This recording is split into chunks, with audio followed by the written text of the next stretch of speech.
Hello everyone, this is Surabhi. Welcome to study hacks. कैसे हो सब? आई होप आप लोग सब ठीक है, अपनी स्टडी को अच्छे तरीके से कवर अप कर रहे हैं।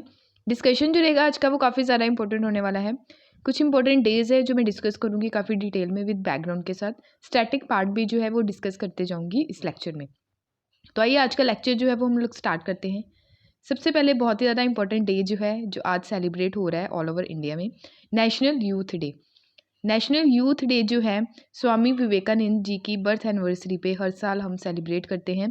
यूथ आइकन माना जाता है स्वामी विवेकानंद जी को, और इनका बेहतरीन एक कोट है, उठो जागो और तब तक मत रुको जब तक लक्ष्य की प्राप्ति ना हो जाए। ठीक है, तो लक्ष्य को प्राप्त करने के लिए कंटिन्यू मेहनत करते रहिए, एक ना एक दिन ज़रूर सक्सेसफुल होंगे। बस अपने लक्ष्य को पाने का जो रहा है उसको छोड़िएगा मत। ठीक है, तो कंटिन्यू मेहनत करते जाइए।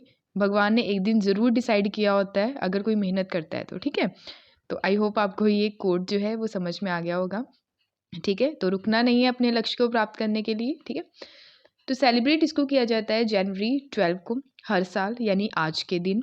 ग्रेट फिलोसोफर जो थे हमारे इंडिया के, स्वामी विवेकानंद जी के, उनकी याद में। ओके, नेशनल यूथ डे 2022 जो है यादगिरी, यानी कि 159th बर्थ एनिवर्सरी हम सेलिब्रेट करने जा रहे हैं इस साल। ठीक है, इंडियन गवर्नमेंट के द्वारा डिक्लेयर किया गया था ऑल्सो स्वामी विवेकानंद जी की बर्थ एनिवर्सरी पे नेशनल यूथ डे सेलिब्रेट किया जाएगा इन 1985 में। इसी के साथ साथ सेलिब्रेट करते हैं हम नेशनल यूथ डे, और राष्ट्रीय युवा दिवस के नाम पे भी ये जाना जाता है। नेशनल यूथ डे 2022 की जो थीम है वो है it's all in the mind. ठीक है, 2000 अगर 21 की बात करें तो वो थीम थी युवा उत्साह नए भारत का। ठीक है, उत्सव नए भारत, उत्साह बोल सकते हैं, उत्साह नए भारत का। ये दोनों ईयर्स की थीम आप लोगों को याद रखनी है।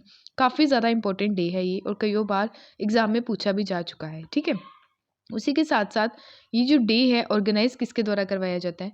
Ministry of youth affair and sports, government of India के द्वारा, और कोलैबोरेशन रहता है स्टेट गवर्नमेंट्स का भी, यानी कि स्टेट गवर्नमेंट्स भी यहाँ पे साथ में मिलके ये डे जो है ये ऑर्गेनाइज करवाते हैं। इसी के साथ साथ नेशनल यूथ फेस्टिवल जो है नेशनल यूथ पार्लियामेंट फेस्टिवल के नाम से जाना जाता है, और ये हमने 2019 से ये फेस्टिवल सेलिब्रेट करना स्टार्ट किया गया इसी डे के उपलक्ष्य पे। नेशनल यूथ पार्लियामेंट फेस्टिवल का ऑब्जेक्टिव क्या है कि जो यूथ है हमारी कंट्री का, स्पेशली जो एज ग्रुप है 18 टू 25, जो इलेक्शन लड़ नहीं सकता बस वोट दे सकता है, वो एज ग्रुप जो है उनको हम क्या करें? एनकरेज करें। ठीक है, एनकरेज करें ताकि उनको पब्लिक जो इश्यूज है आज के टाइम में वो एनालाइज कर सके, कॉमन मैंस का जो पॉइंट ऑफ व्यू है वो दुनिया के सामने रख सके। ठीक है, अपने ओपिनियंस जो हैं वो शेयर कर सके, एक्सप्रेस कर सके। ठीक है, तो ये सारी चीज़ें ऑर्गेनाइज जो करवाया जाता है national service scheme and Nehru युवा केंद्र संगठन के द्वारा ये ऑर्गेनाइज करवाया जाता है नेशनल यूथ पार्लियामेंट फेस्टिवल। ठीक है, under ministry of youth affair and sports. First festival जो था नेहरू युवा केंद्र नेशनल सर्विस स्कीम के अंडर, जो ये नेशनल यूथ पार्लियामेंट फेस्टिवल जो है फर्स्ट टाइम जो सेलिब्रेट किया गया और ऑर्गेनाइज करवाया गया। ठीक है, 12 जनवरी टू 27 फरवरी 2019। थीम जो रही इसकी 2019 की, with the voice of new India and find solution and contribute to policy. Second अगर देखें नेशनल यूथ पार्लियामेंट फेस्टिवल, तो ये स्टार्ट किया गया दिसंबर 2020 में। ठीक है, तो ये काफ़ी ज़्यादा इंपॉर्टेंट है। इसी के साथ साथ हम स्वामी विवेकानंद जी की लाइफ के बारे में भी कुछ फैक्ट जो है वो समझेंगे। ठीक है, स्वामी विवेकानंद जी का जन्म हुआ 1863 12 जनवरी को, यानी आज ही के दिन, और इनका जो रियल नेम था वो था नरेंद्र नाथ दत्त। ये इंपॉर्टेंट है, याद रखिएगा। इनके द्वारा इंट्रोड्यूस किया गया इंडियन फिलोसफीज जो है जिसको वेदांता और योगा बोला गया, और साथ ही साथ चीफ डिसिपल जो थे 19th सेंचुरी के रामकृष्ण परमहंस। ठीक है, तो उनके ये शिष्य रहे, चीफ डिसिपल रहे। ग्रेटेस्ट इम्फेंसिस एजुकेशन के ऊपर ज़्यादा जोर दिया ओवर मदरलैंड, और एडवोकेट किया man making character building education. Establishment किया गया इनके द्वारा रामकृष्ण मिशन 1897 में। ठीक है, काफ़ी ज़्यादा इंपॉर्टेंट है। ठीक है, तो रामकृष्ण मिशन 1897 में इनके द्वारा इस्टेब्लिश किया गया।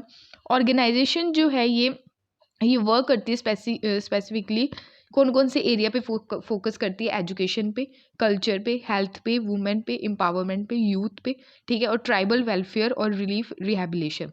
माना जाता है अगर हमने अपनी इंडिया को जानना है ना, तो विवेकानंद जी के बारे में सब कुछ पढ़ लो।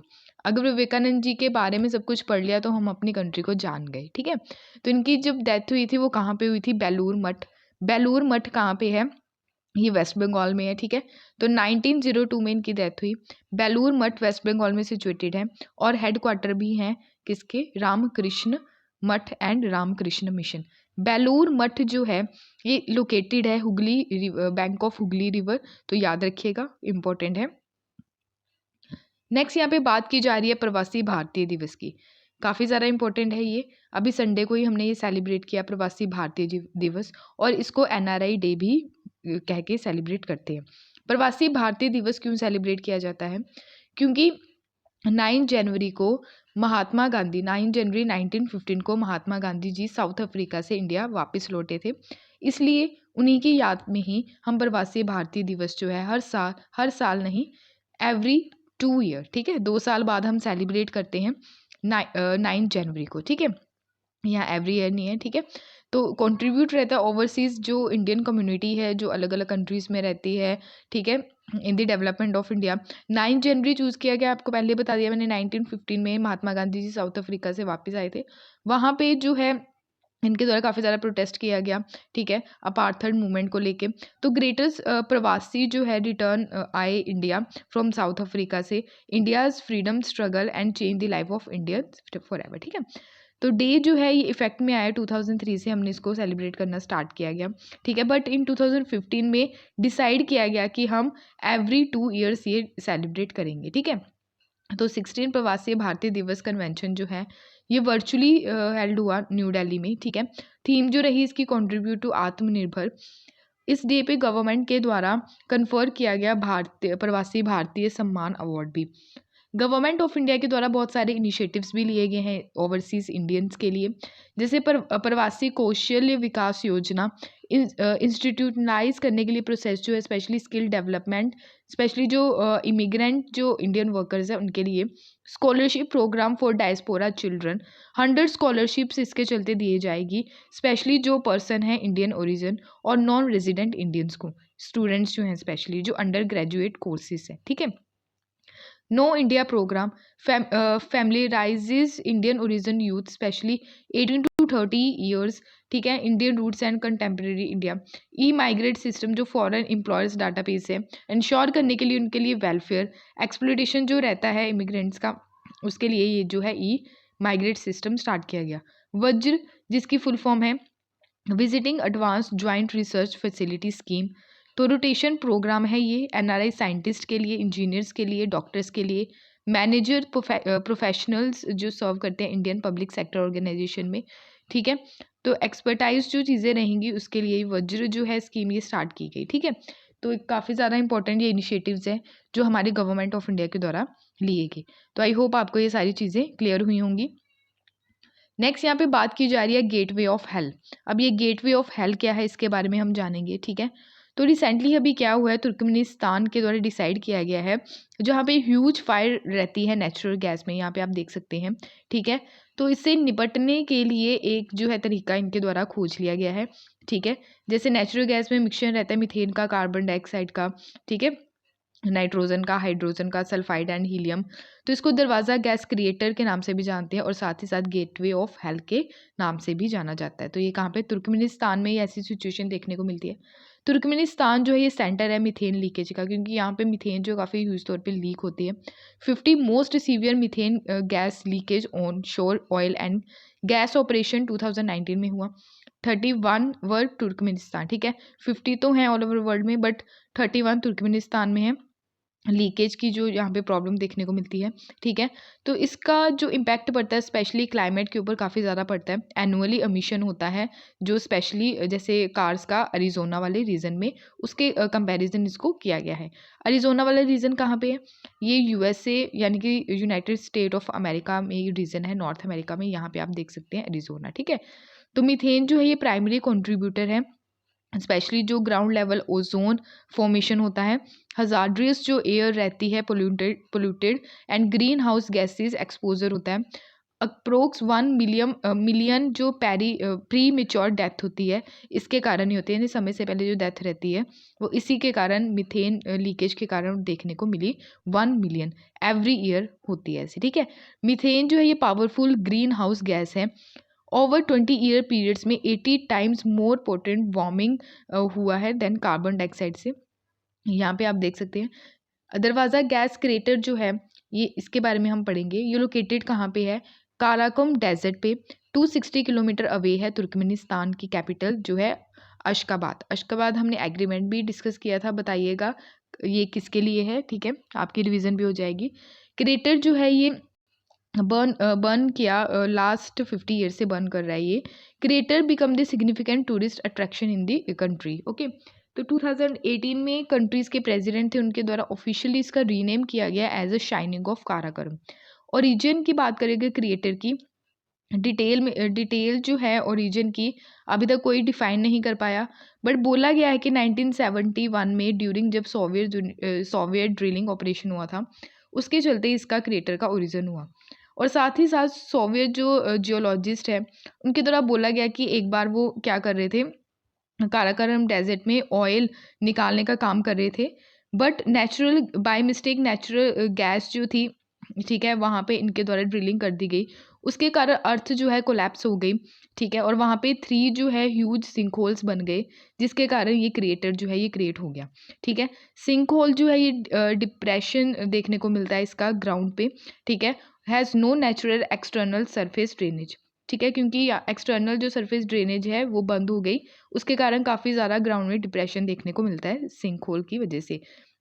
रीज़न जो है, ठीक है, इस रीज़न के कारण अंडरलाइन हुआ लाइमस्टोन जो बेड रॉक है और ये डिज़ोल्व हुई बाय द ग्राउंड वाटर, तो इसी की वजह से ये जो है इसका ओरिजिन हुआ क्रेटर का। लोकल्स का मानना है कि वहाँ पे जो लोकल लोग हैं उनका मानना है कि क्रेटर जो फाउंड हुआ 1960s में हुआ, ठीक है, और कई बोलते हैं कि 1980s में हुआ, ठीक है। तो बात ये की जा रही है कि यानी कि इसका कोई पर्टिकुलर एक्यूरेट टाइम पता नहीं है कि क्रिएटर जो है ये कब क्रिएट्स हुए, ठीक है। तो आई होप आपको यहाँ तक क्लियर हुआ होगा, ठीक है। रीज़न क्या है क्लोजिंग का कि इसको क्लोज करने की बात की जा रही है, क्योंकि ह्यूज इम्पैक्ट पड़ रहा है, नेगेटिव इम्पैक्ट पड़ रहा है स्पेशली लोगों की हेल्थ पे, इन्वायरमेंट पे, ठीक है, लॉस हो रहा है नेचुरल रिसोर्सेज का, क्लियर, जो सिग्निफिकेंट प्रॉफिट होना था वहाँ पे लॉस होता दिख रहा है, और साथ ही साथ इम्प्रूविंग करने की यहाँ पे बात की जा रही है लोगों की हेल्थ के बारे में। हिंडर्स जो है, ठीक है, स्पेशली जो इंडस्ट्रियल डेवलपमेंट है, सब soil researches of central Karakoram, ठीक है। तो दरवाज़ा गैस क्रिएटर जो है यहाँ पे आप देख सकते हैं इस एरिया में तुर्कमेनिस्तान, ठीक है, दरवाज़ा वाला ये एरिया है। तुर्कमेनिस्तान को कौन कौन सी कंट्री टच करती है? उज़्बेकिस्तान, अफ़गानिस्तान, ईरान, ठीक है। तो आई होप आपको ये क्लियर हुआ होगा, ठीक है। और यहाँ पे अजरबैजान है, ये कौन सा सी है बताइएगा, ठीक है। इंडिया की यहाँ पे बात की जा रही है और यहाँ पे क्या है? Turkmenistan, okay.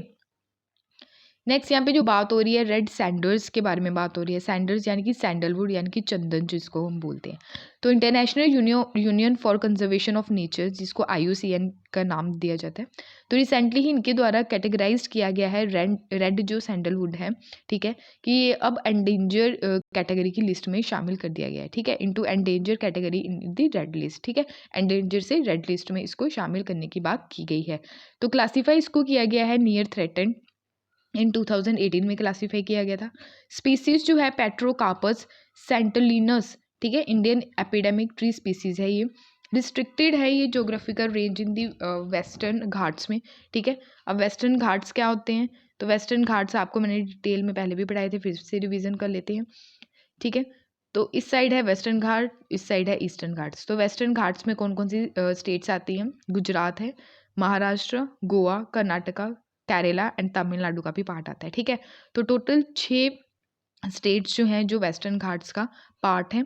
ईस्टर्न घाट्स की बात करें तो वेस्ट बंगाल, उड़ीसा, आंध्र प्रदेश एंड तमिलनाडु, ओके। तो 4 जो स्टेट्स हैं ये ईस्टर्न घाट्स का पार्ट है। तो यहाँ पे रिस्ट्रिक्टेड है सैंडलवुड की अगर बात करें तो, ठीक है।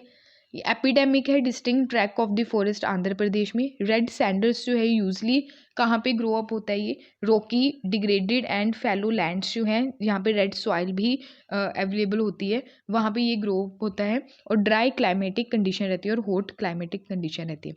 थ्रेट की अगर बात करें तो इलिसिट फेलिंग फॉर स्मगलिंग, यानी कि काफ़ी ज़्यादा स्मगलिंग होती है इस सैंडलवुड की, रेड सैंडलवुड की। फॉरेस्ट फायर की वजह से भी कैटल ग्रेजिंग होती है, जैसे जैसे बफेलोज़ वगैरह रहती हैं, काउज़ वगैरह रहती हैं, गोट्स वगैरह रहती हैं, ठीक है? उनको क्या करते हैं, ग्रेजिंग के लिए जंगल वगैरह में ले जाते हैं, उसकी वजह से भी इसकी जो स्पीसीज़ है वो ख़त्म हो रही है। तो अदर भी जो थ्रेट्स देखने को मिलते हैं वो भी इसमें शामिल है। रेड सैंडल्स की बात करें तो रिच ह्यूज़ है, थेरापेटिक प्रॉपर्टीज़ है इसकी, डिमांड काफ़ी ज़्यादा है स्पेशली एशिया वाले रीजन में, पर्टिकुलरली चाइना कंट्री में और जापान में, क्योंकि इस रेड सैंडलवुड से कॉस्मेटिक चीज़ें रेडी की जाती हैं, मेडिकल प्रोडक्ट्स भी यहाँ पे रेडी किए जाते हैं और फर्नीचर के लिए भी यूज़ होता है, would craft and musical instruments के लिए भी इसको यूज़ किया जाता है। प्रोटेक्शन स्टेटस की बात करें तो IUCN रेड लिस्ट में एंडेंजर कैटेगरी में रखा गया है, अपेंडिक्स सेकंड में रखा गया है सिटीज़ की लिस्ट में। वाइल्ड लाइफ प्रोटेक्शन एक्ट 1972 का अगर देखें तो शेड्यूल सेकंड में इसको रखा गया है। सैंडलवुड स्पाइक डिजीज़ जो है ये काफ़ी ज़्यादा इंपॉर्टेंट है। ये डिजीज़ क्या है, सैंडलवुड जो है, जो प्लांट रहता है उसके ऊपर काफ़ी ज़्यादा इम्पैक्ट पड़ता है इसका, ठीक है? तो सैंडलवुड स्पाइक डिजीज़ इसको बोला जाता है। ये इन्फेक्शियस डिजीज़ है। किसके कारण होती है ये? ये फाइटोप्लाज्मा के कारण होती है, ठीक है? फाइटोप्लाज्मा जो है बैक्टीरियल पैरासाइट है, जो प्लांट टिश्यू के ऊपर ज़्यादा इम्पैक्ट डालता है और ट्रांसमिट होता है बाय द इंसेक्ट से, ठीक है? इन्वॉल्व रहता है इसमें प्लांट टू प्लांट ट्रांसमिशन भी होता है, ठीक है? यानी कि इसका कोई कोई भी मेडिसिन नहीं है इसको कंट्रोल करने के लिए, इस इन्फेक्शन को कंट्रोल करने के लिए। तो प्रेजेंटली अगर देखें तो there is no option but to cut down and remove the infected tree. Option तो कोई नहीं है, बट इसको क्या किया जाता है, इस ट्री को काट दिया जाता है इसको प्रिवेंट करने के लिए। डिजीज़ जो है ये फर्स्ट रिपोर्ट कहाँ पे किया गया था? कोडागू, कर्नाटका वाले रीजन में 1899 में, ठीक है? तो more than 1 million sandalwood trees जो हैं वो हटाए गए कोडाऊ में, ठीक है, कोडागू में और मैसूर वाले बेंगलुरु वाले रीजन में, बेंगलुरु जिसको हम बोलते हैं, ठीक है? तो 1903 में और 1960 में, ओके? तो यहाँ पे आप देख सकते हैं कर्नाटका वाला रीजन, ठीक है, बेंगलुरु इसकी क्या है, कैपिटल है। नेक्स्ट काफ़ी ज़्यादा इंपॉर्टेंट है वीर बाल दिवस। अब वीर बाल दिवस जो है ये सेलिब्रेट करना स्टार्ट किया गया इसी ईयर से, क्योंकि हमारे जो honourable prime minister of India है श्री नरेंद्र मोदी जी, उनके द्वारा डिक्लेयर किया गया कि 26 दिसंबर जो है वो हम वीर बाल दिवस के नाम से सेलिब्रेट करेंगे, ठीक है? वीर बाल दिवस क्यों? क्योंकि श्री गुरु गोबिंद सिंह जी जो थे उनके जो 4 पुत्र थे, ठीक है? गुरु गोबिंद सिंह जी के उनके नाम पे ये सेलिब्रेट करना स्टार्ट किया गया, ठीक है? तो साहिबजादा ज़ोरावर सिंह, ठीक है, और फ़तेह सिंह जो है उनको दीवारों में चिना दिया गया था सरहिंद पंजाब में, ठीक है, मुग़ल फोर्सेस के द्वारा, तो शहीदी को प्राप्त हुए थे। साहिबजादा जोरावर सिंह एंड साहिबजादा फ़तेह सिंह जो है मोस्ट रेवर्ड मार्टर्स है इन सिखिज़्म में। कॉम्बिनेशन जो रहा मुग़ल सोल्जर्स का आनंदपुर साहिब में, ठीक है, तो औरंगज़ेब के ऑर्डर पे ये सारी सिचुएशन देखने को मिली और बाकी के जो 2 सन थे गुरु गोबिंद सिंह जी के, उनको कैप्चर कर लिया गया था। यहाँ पे आप देख सकते हैं छोटे-छोटे बच्चों को दीवारों में चिना दिया गया था मुग़ल फोर्सेस के द्वारा औरंगज़ेब के ऑर्डर पे, ठीक है। रिफ्यूज़ कर दिया गया, बोथ रिफ्यूज़, ठीक है। सेंटेंस दे दी गई यानी कि डेथ जो है वो सज़ा सुनाई गई, ठीक है, bricked alive, okay. Two great preferred death instant deviating from the noble principle dharma. About Guru Gobind Singh ji के बारे में अगर बात करें तो ये लास्ट गुरु थे ऑल ओवर जो सिख गुरु हैं, 10 गुरु, ठीक है। तो गुरु गोबिंद सिंह जी का जो जन्म हुआ 22 दिसंबर 1666 में हुआ, पटना बिहार में हुआ। बर्थ एनिवर्सरी हम सेलिब्रेट करते हैं based on Nanak shahi calendar, ठीक है। तो अभी बर्थ एनिवर्सरी गई इनकी संडे को ही। तो श्री गुरु गोबिंद सिंह जी जो हैं अपनी 9 ईयर की एज में ही, ठीक है, तो 9 ईयर की एज में ही जो तेग बहादुर जी इनके पिता थे, 9th सिख गुरु थे, ठीक है। तो 9 ईयर की एज में ही ये गुरुगद्दी पे बैठे। असैसिनेटेड कर दिया गया 1708 में, ठीक है। इम्पोर्टेंट यहाँ पे भी है कि इनके द्वारा 5K जो है वो क्या किए गए, इंट्रोड्यूस किए गए। खालसा के बारे में ये दर्शाते हैं, जैसे कड़ा, ठीक है, कृपान, कंघा, केश और कछेरा, ठीक है। कंट्रीब्यूशन इनके द्वारा जो किया गया था, ठीक है, तो इनके द्वारा जो कंट्रीब्यूशन किया गया सिख रिलीजन में, इंट्रोड्यूस किया गया टर्बन जो पगड़ी पहनते हैं, ठीक है, और 5K जो मैंने आपको यहाँ पे बता दिए हैं, ठीक है, ये भी इंट्रोड्यूस किए गए रिलीजन में। 5K जो है केश, अनकट हेयर जो रहते हैं, कंघा वुडन कॉम रहती है छोटी सी, यहाँ पे आप देख सकते हैं, ठीक है, और साथ ही साथ कृपान जिसको डैंगर बोलते हैं, कछेरा, शॉर्ट ब्रीचेस। ओके, 5 जो आर्टिकल्स हैं ये क्या दर्शाते हैं, खालसा के बारे में बताते हैं, ठीक है। गुरु ग्रंथ साहिब जी जो हैं ये आज के टाइम में जो है 11th गुरु के नाम से हम इनको पूछते हैं, ठीक है। तो नेक्स्ट गुरु जो है ऑफ द 2 कम्युनिटीज़। ओके, तो आई होप आपको ये क्लियर हुआ होगा। अगर मार्शल की बात करें तो मुगल्स के साथ काफ़ी ज़्यादा लड़ाइयाँ लड़ी, जैसे बैटल ऑफ मुक्तसर 1705 में इनके द्वारा लड़ी गई, ठीक है, और साथ ही साथ बैटल ऑफ अनंतपुर 1704 में गुरु जी के द्वारा इस बैटल में अपनी माता जी को खोया गया, और साथ ही साथ 2 जो इनके सन थे, ठीक है, माइनर सन थे, उनको भी एग्जीक्यूट कर लिया गया। एल्डर सन जो थे इस बैटल में शहीद हुए। अगर लिटरेरी वर्क के बारे में बात करें तो इनके द्वारा ह्यूज कंट्रीब्यूशन दिया गया लिटरेरी वर्क में, जैसे जप साहिब, बेनती चौपाई, अमृत सेवाएं एक्सेट्रा, और इनके द्वारा जफ़रनामा लिखा गया, ठीक है, जो लेटर भेजा गया था मुगल एम्परर औरंगजेब को। ओके, ये सारे 10 के 10 गुरुज हैं। गुरु नानक देव जी, इनका बर्थ हुआ 14 अप्रैल 1469, ठीक है, तो इनकी जो डेथ हुई 22 सितंबर 1539, एज थी इनकी 69, ठीक है। फादर का नाम था मेहता कल्याणदा, ठीक है, मेहता दास, और माता तृप्ता देवी। 10 के 10 गुरु हैं, ये आप एक बार देख लीजिएगा, ठीक है। तो डिटेल में यहाँ पे आपको बता रखे हैं जन्म कब हुआ और इनके माता और पिता का नाम क्या है, ठीक है। गुरु अंगद देव जी, गुरु अमरदास जी, गुरु रामदास जी, गुरु अर्जुन देव जी, गुरु हरगोबिंद साहिब जी, गुरु हर राय जी, गुरु हरकृष्ण जी, गुरु तेग बहादुर जी, गुरु गोबिंद सिंह जी, ठीक है। नेक्स्ट यहाँ पे बात की जा रही है INS विक्रांत के बारे में। ये क्या है, एक एयरक्राफ्ट कैरियर है, रिसेंटली ही इंडिजीनियस एयरक्राफ्ट कैरियर जिसको IAC के नाम से जानते हैं। तो इसको क्या करने की यहाँ पे बात करने जा रहे हैं, तो आने वाले टाइम में INS विक्रांत जो है ये एंटर करेगा इंडियन नेवी सर्विसेज में, ठीक है। तो अभी इसका ट्रायल जो है वो लिया गया। INS विक्रांत जो है ये लार्जेस्ट और मोस्ट कॉम्प्लेक्स वॉरशिप है जो बिल्ड किया गया इंडिया में, यानी कि इंडिजीनियस बिल्ड किया गया है। एयरक्राफ्ट कैरियर है ये, लार्ज शिप आप यहाँ पे देख सकते हैं, ठीक है, और साथ ही साथ मिलिट्री एयरक्राफ्ट जो है फ्लैट सरफेस जो है यहाँ पे आपको देखने को मिलता है टेक ऑफ के लिए और लैंडिंग के लिए भी। ड्यूरिंग वर्ल्ड वॉर सेकेंड कब हुई थी, 1939 टू 1945। वर्ल्ड वॉर फर्स्ट कब हुई, 1914 टू 1918, ठीक है। तो ये टाइम पीरियड याद रखिएगा। इंफीरियर जो जापानीज नेवी थी उनके द्वारा फर्स्ट असेंबल किया गया था large number of carriers into single task force, जिसको कुदो बुताई बोला जाता है, ठीक है। टास्क फोर्स जो थी ये, ठीक है, इसको यूज़ किया गया था ड्यूरिंग पर्ल हार्बर अटैक के दौरान। INS विक्रांत जो है इसको पहले डिकमीशन कर दिया गया था। Beginning with the INS Vikrant ये सर्व किया इसने 1961 टू 1997 तक। इंडिया के द्वारा एक्वायर किया गया Vikrant from the United kingdom 1961 में। वॉर जब हुई थी 1961 में, ठीक है, किसके साथ हुई थी हमारी 61 में, बताइएगा। गोवा लिबरेशन डे भी हम सेलिब्रेट करते हैं, ठीक है। तो कैरियर जो है स्टेलर रोल इसके द्वारा निभाया गया, स्पेशली 1971 की वॉर में पाकिस्तान के साथ, ठीक है, जब बर्थ हुआ किसका, कौन सी न्यू कंट्री का, बांग्लादेश का। 2014 में INS विक्रांत जो है ब्रोक डाउन हो गया मुंबई में। INS विराट की बात करें जब इसको डिकमीशन किया गया, ये भी डिकमीशन हो चुका है। INS विक्रांत जो है साथ ही साथ central class carrier HMS Her Majesty's Ship जिसको बोलते हैं, ठीक है, इसका नामकरण किया गया हमारी कंट्री में एज अ INS विक्रांत, ठीक है।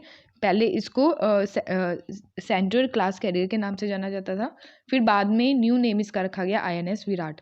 इसने सर्व किया इंडियन नेवी में 1987 से 2016 तक। INS विक्रमादित्य की बात करें तो ये Indian navy's largest aircraft carrier है और warship converted from the Russian navy decommission Admiral Gorshkov बैको।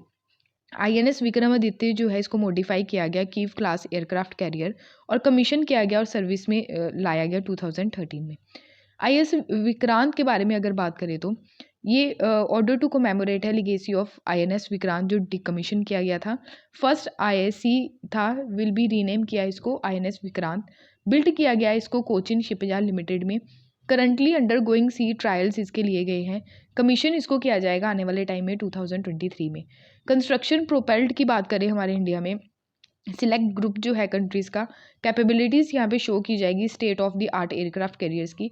ऑपरेशनल जो है modalities according to the Indian navy, warship जो है ऑपरेट करेगा, यानी कि यहाँ पे जो कैरियर्स रहेंगे aircraft carriers, MiG-29K fighter jet, Kamov 31 helicopters, MH-60R multi role helicopters, indigenous manufacture advance light helicopters यहाँ पे जो है ये कैरियर करके चलेगा। ओके, हमारी कंट्री के साथ साथ और भी बहुत सारी कंट्रीज़ हैं जिनके पास एयरक्राफ्ट कैरियर्स हैं। 13 ऐसी नेवीज़ हैं अक्रॉस द वर्ल्ड जिनके जो ऑपरेट करते हैं एयरक्राफ्ट कैरियर्स, जैसे निमितास क्लास किसकी है, यूएसए की है। Gerald R Ford class USA की, Queen Elizabeth class UK, Admiral Kuznetsov Russia, Liaoning China, INS Vikramaditya India, Charles de Gaulle France, Cavour Italy, Juan Carlos first Spain, USS America US। Okay, aircraft carrier जो है India के लिए provide करवाएगा deterrent navy capability that is not only essential but a strategic need. Okay, तो ये थे आज के important current affairs. I hope आपको ये सारी चीज़ें क्लियर होंगी। अगर फिर भी कोई डाउट होगा प्लीज़ अपने डाउट्स को कमेंट बॉक्स में ज़रूर शेयर कीजिएगा। इस लेक्चर की PDF आपको टेलीग्राम चैनल पे मिल जाएगी, प्लीज़ आप ज्वाइन कर लीजिए इसको। इंस्टाग्राम पे भी आप मेरे को फॉलो कर सकते हैं। अगर वीडियो पसंद आए तो प्लीज़ लाइक शेयर सब्सक्राइब ज़रूर कीजिएगा। Thank you for watching my video. जय हिंद।